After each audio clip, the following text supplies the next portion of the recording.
What if knowledge is not something you can be taught, but something you must experience? If the path to wisdom is not to be found in temples, but in a quiet flow of a river? This is the central idea of Siddhartha. Written by Hermann Hesse, it is a philosophical novel that follows one man's lifelong journey in search of meaning, truth, and inner peace. Let's follow Siddhartha's path. Siddhartha is a young Brahmin in ancient India. Everyone believes he is destined for greatness. He is intelligent, admired, and deeply spiritual. And yet, he feels empty. Despite mastering religious rituals and teachings, Siddhartha senses that true enlightenment cannot be found through tradition alone, so he makes a radical decision. He leaves his home to search for a deeper truth. Alongside with his loyal friend Govinda, Siddhartha joins a group of ascetics known as the Samanas. They live in extreme poverty, practice fasting, self-denial, and meditation. Siddhartha learns discipline and control over his body, but then he realizes something important. He can escape the self temporarily, but he cannot truly understand it. When Siddhartha and Govinda hear of a famous spiritual guide, the Buddha, they set out to meet him.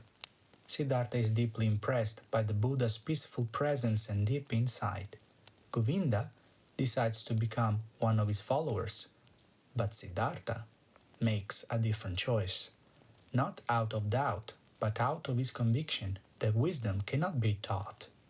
Rather, it is something a person must experience for themselves. For the first time, Siddhartha fully embraces his own path, stepping forward alone. Siddhartha moves away from his spiritual life and steps into the world of physical things.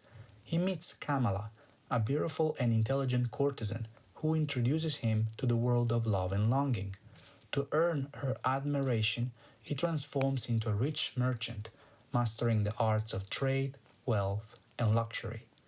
At first, this new life is exciting, but slowly it consumes him. Siddhartha becomes greedy, short-tempered, restless, and spiritually empty once again. He realizes he has lost himself in a world of illusion.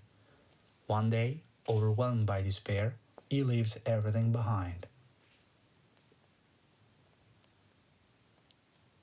Siddhartha arrives at the river, exhausted and broken. At his lowest point, he contemplates ending his life. But in that moment, he hears the sacred sound, Om. This sound reconnects him to life. He falls into a deep sleep.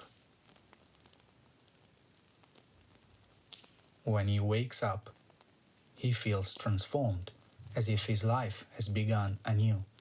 From that moment on, the river becomes the center of his journey.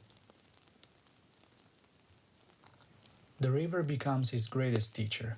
It shows him that time is an illusion, that past, present, and future all exist together in a perpetual flow of becoming. Listening to the river, Siddhartha begins to understand that all life is connected. He begins to see that everything, living or non-living, exists in a harmonious unity with all the rest. Years pass. Siddhartha continues to learn from the river. When Govinda meets him again, he does not find a preacher nor a master of any doctrine, but a man at peace who has become one with life itself. In a final moment of insight, Govinda sees in Siddhartha's face the unity of all existence. If you enjoyed this video and want more content on literature, subscribe to the channel.